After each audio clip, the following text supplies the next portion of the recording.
Le Forum national du livre et de la lecture sera donc un grand rendez-vous pour les acteurs, puisque les discussions inclusives vont permettre de poser un diagnostic profond pour justement comprendre les raisons du recul du livre et de la lecture. Et nous évoquons toutes ces questions ce soir avec le secrétaire d'État à la culture, Bakary Sarr, notre invité. Bonsoir et merci d'être avec nous.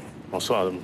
On dit que les adultes et les enfants ne lisent plus. Est-ce que c'est une impression, disons, exagérée selon vous, ou c'est bien une réalité?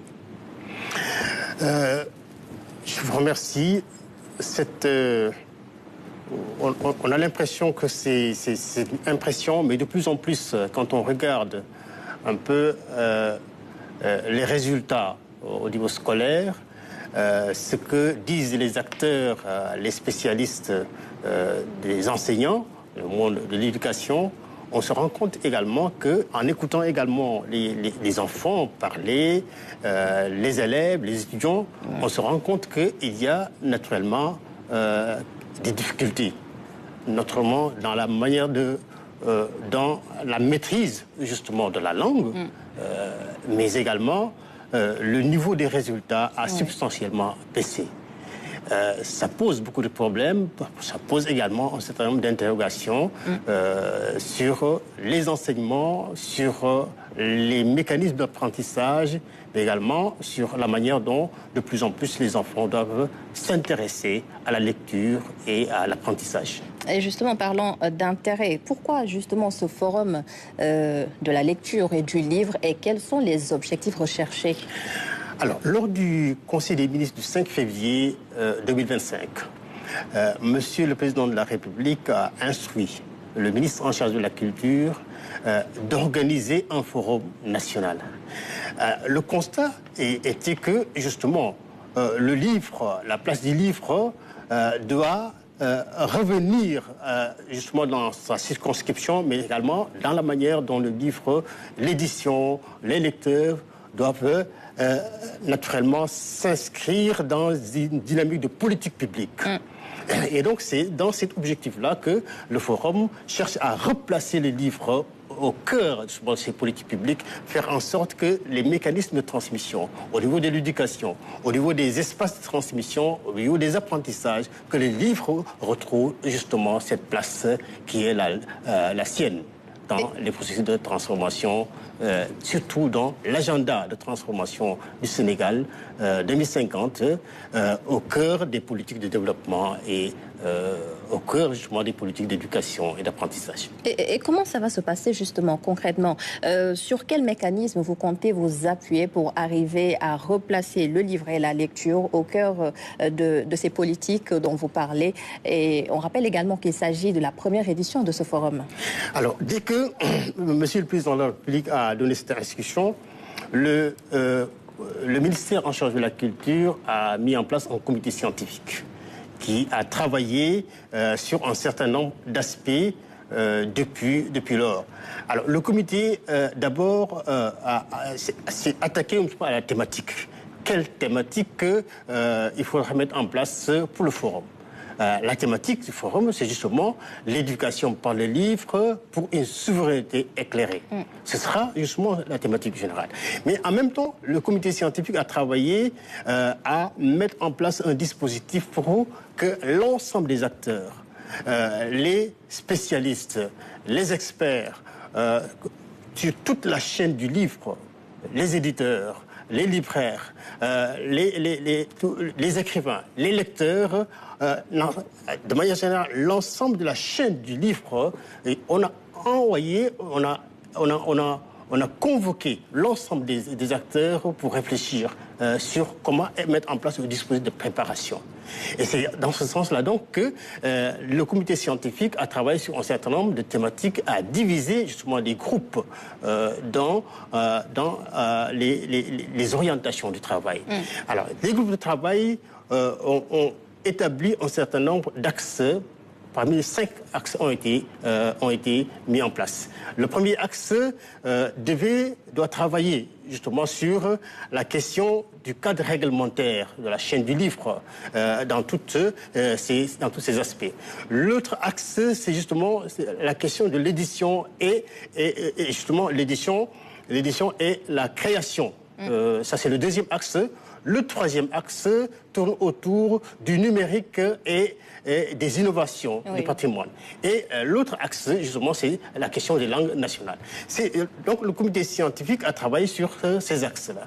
Mais en même temps, le comité scientifique a travaillé à célébrer un certain nombre à mettre en place un mécanisme pour que les personnalités, un certain nombre de personnalités des figures emblématiques qui ont marqué le monde de la littérature, qui ont travaillé dans la littérature, dans les livres, dans la culture de manière générale, il est temps de les célébrer.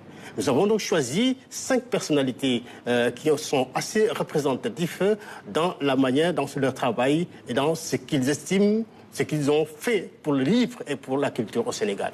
La première personnalité, c'est Mamadou Fati Cissé, qui a dirigé le CLAC arabo-islamique de Koki depuis 2002 et qui est enseignant en langue arabe. Nous avons Madame Mariatou Diong, qui a été directrice de la bibliothèque universitaire et qui également a été directrice du livre et de la lecture. La troisième personnalité, c'est Mme Ken Bougoul. Ken Bougoul, Mariétou Mbaye, écrivaine. Et la quatrième personnalité, c'est Amadou Eliman Kane, le professeur Amadou Eliman Kane. Et la cinquième personnalité, c'est Aram Fall, qui est écrivaine en langue nationale, enseignant en langue nationale. À côté également, pour accompagner toutes ces politiques, tous ces engagements, il faudrait également des infrastructures pour faire durer cette culture, ce goût à la lecture et du livre. Mais justement, parmi les axes que le comité scientifique a choisi, il y a un axe qui s'occupe justement de la politique et d'installation des infrastructures.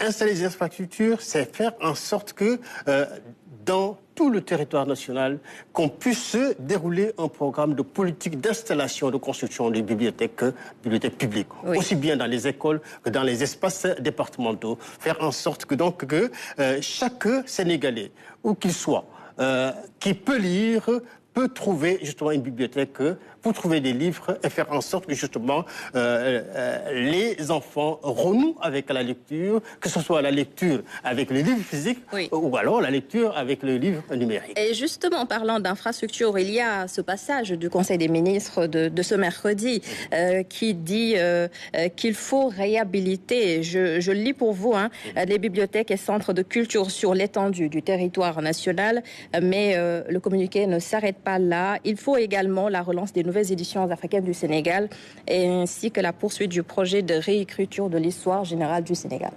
Effectivement, c'est ces 3 entités qui sont fondamentales pour une bonne politique du livre au Sénégal, pour un bon maillage justement de la question du livre, de la lecture et avec les acteurs au Sénégal. Concernant les bibliothèques, nous avons un programme justement de restructuration et de restauration de l'ensemble des bibliothèques, mais faire en sorte également que là, dans les zones les plus reculées, là où le livre manque, là où l'actualisation des bibliothèques manque, faire en sorte d'équiper les livres. Et ça fait partie des programmes justement de construction des CLAC, des centres de lecture et d'animation culturelle que la direction du livre dirige depuis des années. Et donc, c'est en même temps faire en sorte que partout au Sénégal, que les livres puissent être accessibles aux jeunes, accessibles à toute personne pouvant lire. Ça, c'est un premier élément. Le deuxième élément, c'est justement la question de la réécriture de l'histoire générale du Sénégal. Il est en cours, le président de la République a donné instruction également pour que l'histoire générale du Sénégal continue, mais également qu'on évalue un peu l'histoire du Sénégal générale du Sénégal pour voir un peu comment est-ce que dans une politique de sauvegarde et de préservation de la mémoire, et je dois dire aussi que nous sommes en train de travailler sur instruction du président de la République à mettre en place un Conseil national de la mémoire et de la gestion du patrimoine. Et donc, l'écriture de l'histoire générale du Sénégal entre certainement dans cette dynamique. Et donc, ce serait bien de pouvoir continuer, et le ministère est engagé justement à continuer ce projet de souveraineté, ce projet important pour l'État du Sénégal. Parlant de souveraineté, quelle est alors la place des langues nationales dans cette dynamique? Alors, justement, les langues nationales font partie justement des thématiques, des grandes thématiques de réflexion pendant ce forum. Le deuxième jour, il s'agira justement de réfléchir dans ces thématiques, quelle est la production en langue nationale, qu'est-ce que les langues nationales apportent dans la préservation, la conservation de la mémoire, mais également dans la transmission du savoir et du savoir-faire. Il faut dire aussi également que quand on regarde l'histoire du Sénégal, du Sénégal, on peut le diviser en 3 catégories, en fait.